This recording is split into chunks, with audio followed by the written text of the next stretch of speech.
Good afternoon, guys. My name is Brandon, and this week we are finishing up our trailer-mounted radar speed display unit. If you haven't seen last week's episode, go ahead and click on the episode up above. But to get you up to speed, in last week's episode we assembled this trailer.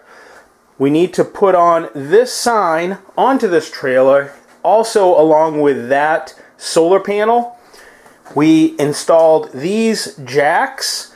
And what this is that speed sign is going to be mounted on this frame that we started.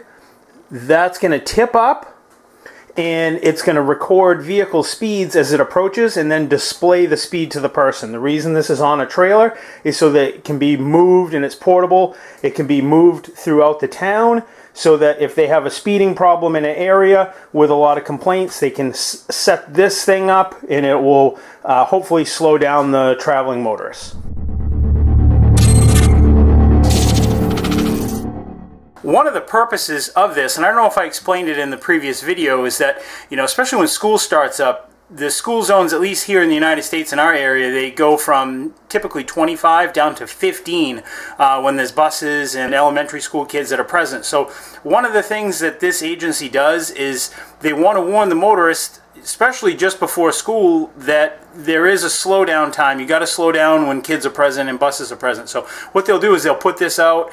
It's kind of like a visual deterrent. It allows people to see that there's something out here monitoring their speed or posting their speed, and the idea is just to get people to slow down. This I had some comments, people writing us to write tickets and stuff like that. That's not what this is for. It's just to warn motorists to slow down, especially in school zones. When they see this sign, hopefully they slow down their speed. So now that you guys have an idea of what we're doing, let's get going. The first thing I'm going to start building are these uprights. Now, we're going to do it a little different than this, but kind of the same. We're going to start off by doing 5-foot long verticals right there. And the material we're using is 1 inch by 1 inch by 11 gauge. And to cut this, I'm going to be using my Evolution Tools 15-inch dry cutoff saw. This thing is awesome. I know you guys that are regular viewers know that I'm a huge fan of this tool because it's such a time saver and it cuts everything straight and burr free. What I'll do is, whereas I know that I want this 5 feet, I'll measure 5 feet to my right and make a mark on the material while it's right here. And then I'll make another mark coming off my left side, 5 feet. So now all I got to do is I got to mark here, and I got to mark right here that I can cut this one off. I only got to move this over about 2 feet, and then I can make my next cut. Instead of sliding it that way 5 feet, I'm only sliding it 2. So if that makes sense. It's just, these are just little time savers, and you're not pulling your tape out again. You can leave your eyeglasses and your hearing protection on the whole time. Make your cuts, get your stuff out of the saw. And lining this up is real simple. So just push that against the fence. This is the piece we want to keep. That's the piece we want to discard.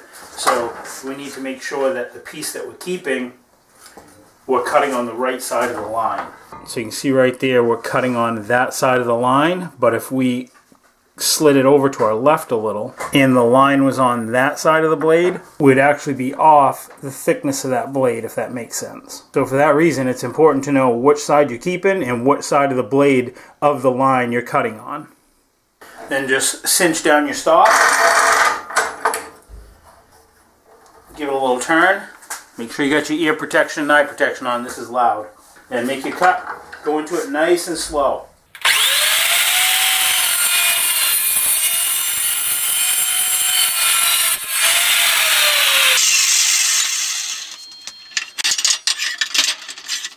Now for this, the piece that I want to keep is here. This is the scrap.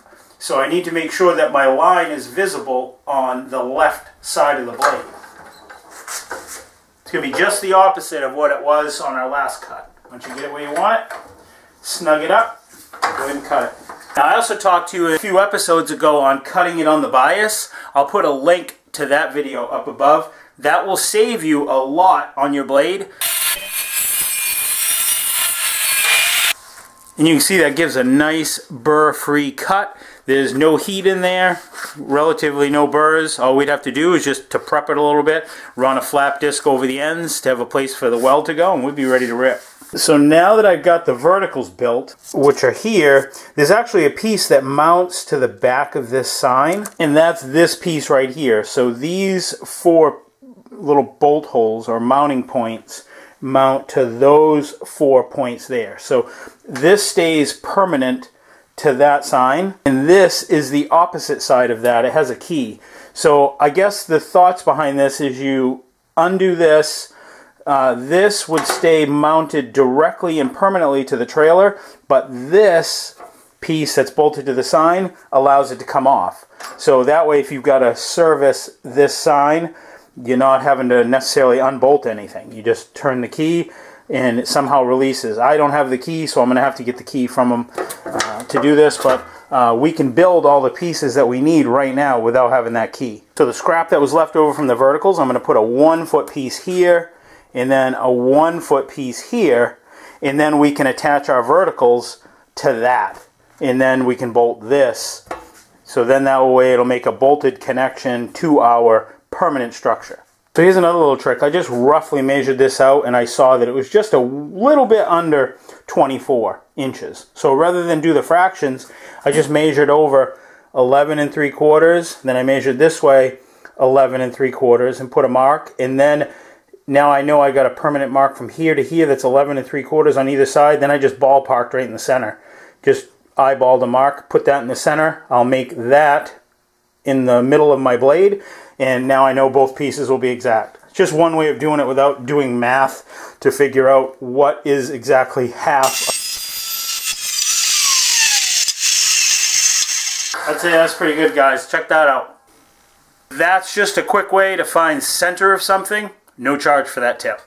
Now, because I'm going to start welding on some of these pieces, they're going to start getting bulky and cumbersome, so I need to start doing some of the other smaller subtasks, which I need to drill holes in this so I can mount this plate to it. So I found the center line of these holes, which is going to be here and here, so that's going to go just like that and just like that. And then I'm going to have another piece that I'm welding to the back of this that is going to be the width of the sign. And that's what our vertical posts are going to connect to. So that nobody can steal this sign, because obviously you need a key to get this back off. If I just put a nut and bolt exposed through here, so all someone would have to do is come through and unscrew the nut and bolt and take the sign off. What I'm going to do is so you can see I'm going to have a hole here, right? And once we get this plate taken apart, there'll be a bolt sticking up through. Then I'm going to slide in one of these weld nuts, and it just fits inside that tube like this, like that, and then I'll be able to tighten up the bolt from inside of here. It just gives more bearing surface than if I just drilled a hole and tapped this. So you can see this is a lot thicker material than the actual tube itself, so this will give a nice secure attachment, and it can't spin because it fits the inside of the tube. So that's just, these are just all little considerations that you have to think about while you're doing this. Quite honestly, I'm kind of making this up as I go, so I wish I could share more about it with you, but it's all in my head. So the next thing we got to do is, now that I found center, we got to drill this out for, I think these are 5/16 holes. And to do that, we'll take it over to the drill press. I have a correction on the final size of the hole. The bolts are going to be 3/8, so we're just going to go 1 bit size bigger than that. And for right now, I'm just drilling a 1/4 inch pilot hole for all the holes. And remember, we only got to go through one side of the tube because we have the nut in the center.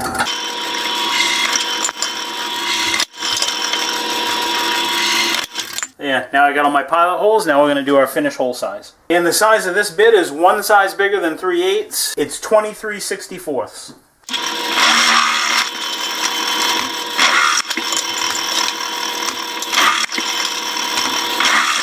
And the next piece we're going to put on is I'm going to cut a piece 22 inches long, and it's going to be tack welded to this. Everything that we do is all going to be tack welded, because not only is this a prototype, it's also going to be a finished concept. We're tack welding it because if we make a mistake, we need to cut it apart. That 22 inch piece that comes across will get bolted to our vertical frame, which I've just laid down here. This will all make sense here right off.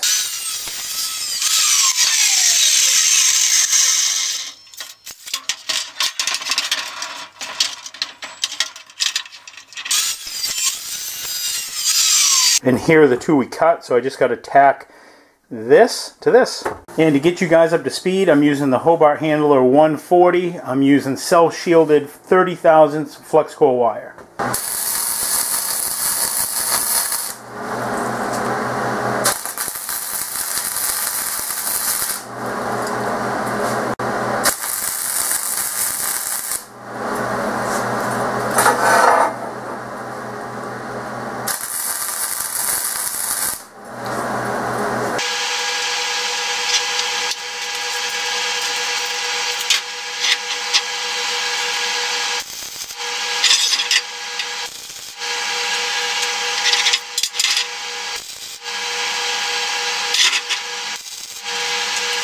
Guys, I've talked to you before about checking and verifying before you cut, especially on making sure that a factory edge is straight, because they aren't always. Well, here's an example of that. You see how it's painted green? This is the factory edge as it came from the factory, but if you look, it is not even close to being square. You can see how it's actually been chopped off at a little bit of an angle. So, yeah, always double check and verify that your factory end is square, because they might not always be.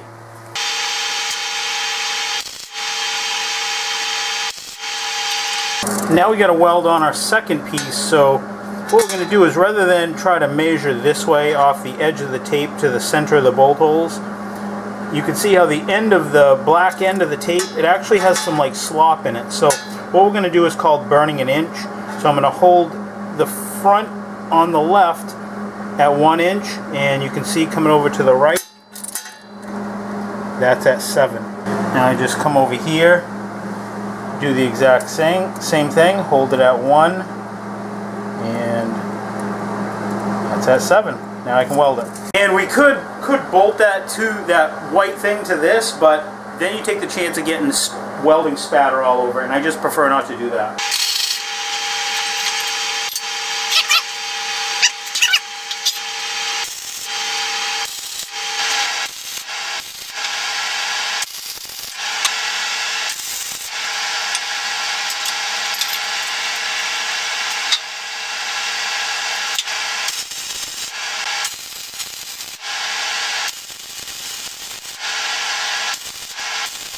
Now that those are all tacked on up there, I'm going to put a piece down here just to stiffen it up and weld that across, and then we can start making the piece that goes to the trailer that allows this to pivot and swivel up.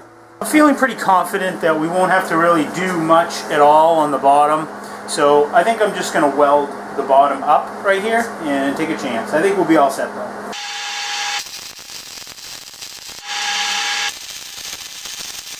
Now I'm going to cut two pieces that support the front and the back of the sign.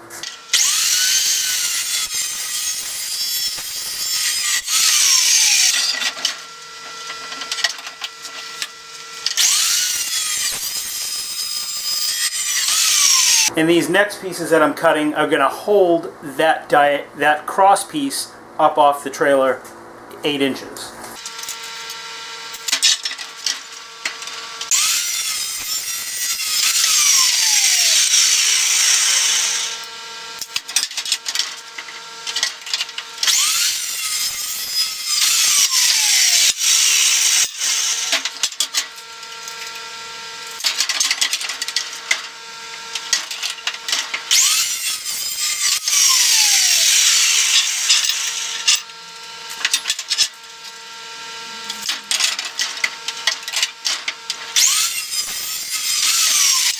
I'm going to fully weld out these because I know that we're all set and we're good.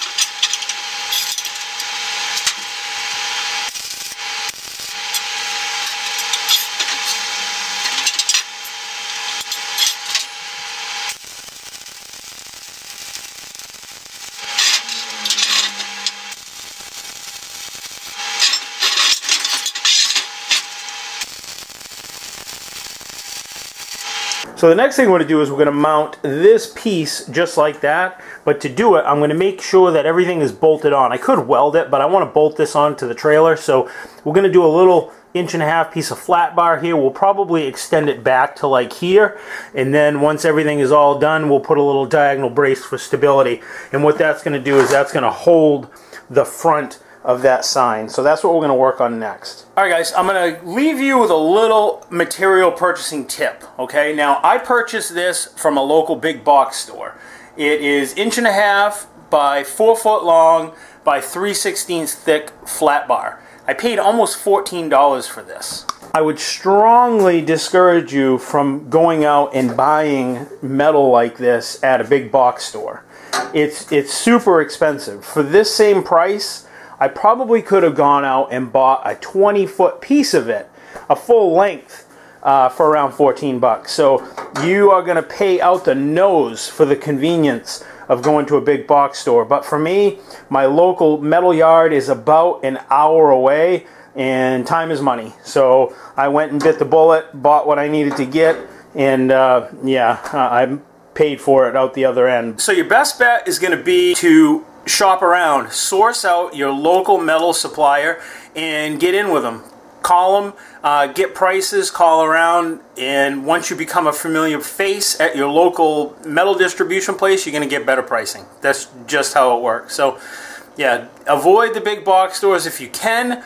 Only buy there out of convenience, but just know you're going to pay long dollar if you go to the big box stores. So I'm going to make these 11.5 inches long. So here we go again, guys. This is a factory cut piece, and the end is not square. So see that? It's flush there and exposed there. So not that it's overly critical or that it overly matters, but you're going to see this. I mean, this is going to be a visible piece. So just because it's new and it came from the factory, don't assume that it was cut straight. Double check it. If you need to true it up, and then take your measurement so that you have a nice square piece. So no charge for that tip.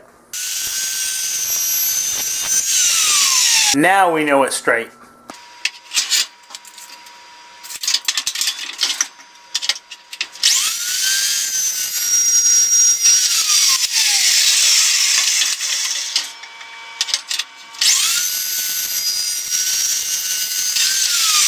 To make this even simpler, I'm going to remove this bolt here, drill a hole in this plate to correspond to it, then drill a hole in the plate to correspond to that, and we can bolt the plate right down without drilling any new holes in the trailer frame. If you guys want to know about any of the tools I'm using, I'll have a link down in the description, but this is my Craftsman 1/2-inch impact gun, and I absolutely love it. Now, just line this up, and we'll make a mark there, and we'll make a mark there.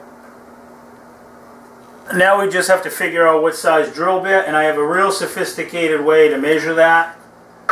Just keep trying. Too big. There we go.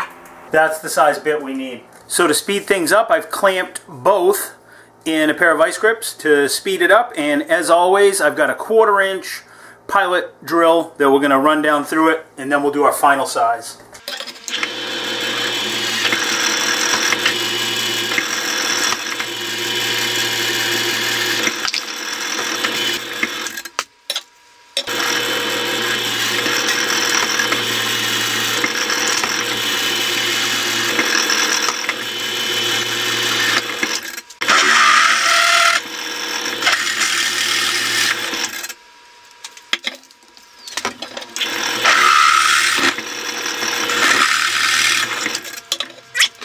Now we can get these lashed on.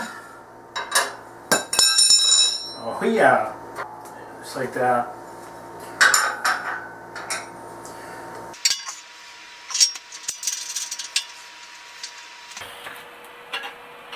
And we'll just run like a diagonal brace at some point from here to like here. That'll really stiffen that up. I'm going to start out by getting a tack on it, and I'm going to tack it on the outside right here, so that way it'll act like a hinge, and I can roll this in or out depending which way it needs to go.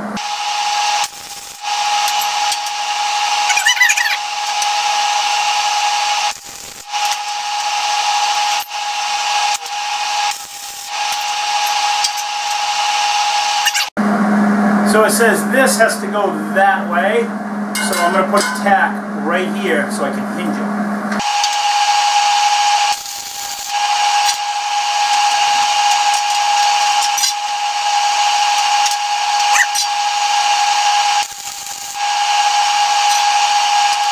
Now I'll take this off the trailer and we can put it on the bench and weld it.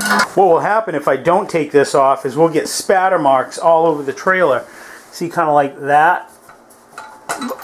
Those will wipe off, but I don't want to get too many of those, so it's easier just to take it off, weld it on the bench.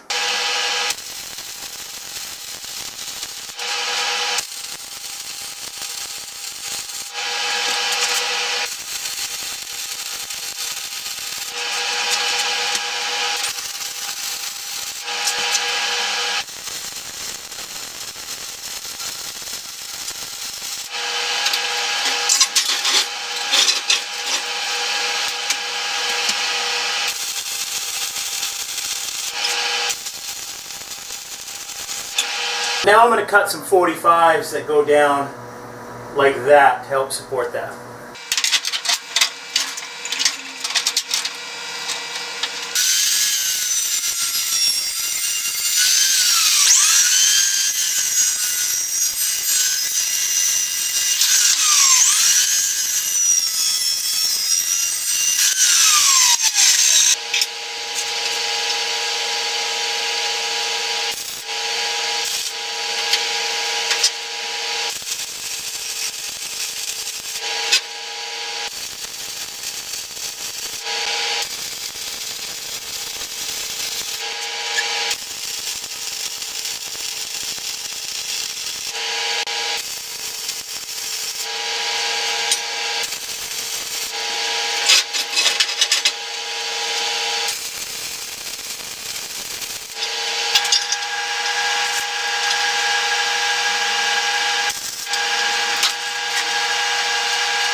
Alright, so we got it all wire brushed and all cleaned up, and now we're just going to put it together real quick so we can start assembly.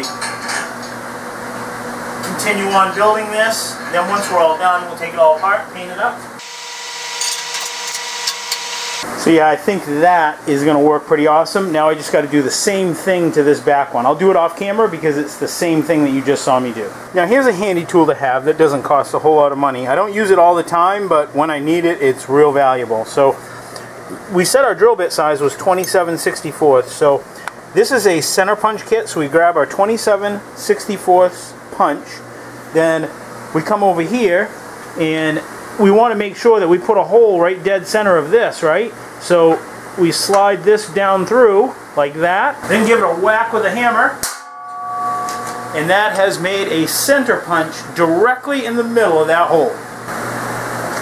Now we do that to all of them, and then we can take this off and weld it all up. So yeah, that's how you can find the center of a large hole and get the center of it so you can pilot drill it and then finish drill it. So now I'm just going to drill a 1/4 inch pilot hole, then we'll finish these out with a finished size drill bit, and then we'll mount our piece up that we just welded.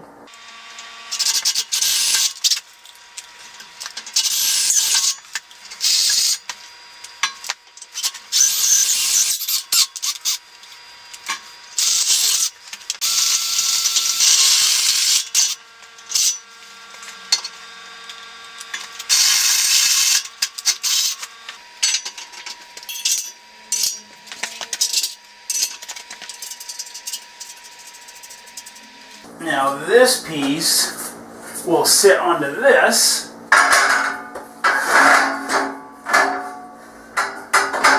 and this is where it's going to hinge from, so it'll go up like that with that sign on it. So I've got this frame now running parallel up and down to this. So now what we got to do is we're going to have to come over here with a piece of this 1x2, and then we're going to come up, and that'll allow us to put a hole through this so it can swivel down So I've got it marked out here. I'm going to do 45s, so it'll look something like this. So it'll come out and then up. I think they'll look pretty good.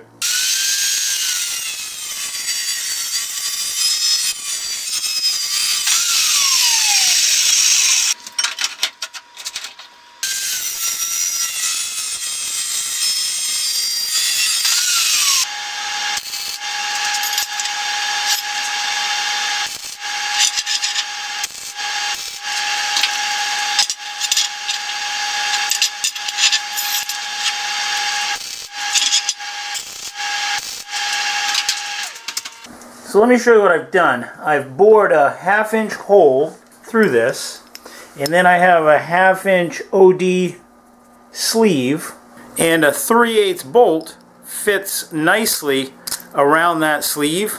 It fits pretty snug. So then I slid the sleeve through the tube, and I'm going to weld it all around, so that'll reinforce it. That has a 3/8 hole that fits this, and then all we'll do is slide this bolt through that, slide that through there, weld this, put on a nylon lock nut, and now this will be spaced out and it'll rotate smoothly. Alright, this is the part I've really been looking forward to, because now we can start getting this thing to pivot. So I'm going to remove this frame now. I'm going to take this off the trailer and weld all of this out right now. I've got everything welded out now, but I had to make one small adjustment, and these pieces that we just welded on, I actually added a piece to it that extends up, and I'll show you why I had to do that. Again, I'm kind of designing this in my head as we go, so you have to kind of make adjustments on the fly. And I even mounted the plate, and then that just slides onto this, and then it just locks on. So you can see this just swings up. See how it pivots down here, right? So then it comes up and it makes contact with that. So that's what stops it. It's got one on each side. And then all you do is put this pin through like that. And that just locks it in place. So now this stays up vertical. So now you can see what kind of like more of the purpose of these jacks right here, because that's way up here. Remember, these are the width, these verticals are the width of that sign, and that sign's pretty heavy. That sign's probably, I'm guessing, maybe 40 pounds. So 40 pounds, you know, way up this high. Then we got to get it ready for paint and final assembly. We've still got to mount that solar panel on the back side, and I think I'm going to do something so that it swings up once this has been raised vertical. We got to put some rubber bump stops on the front.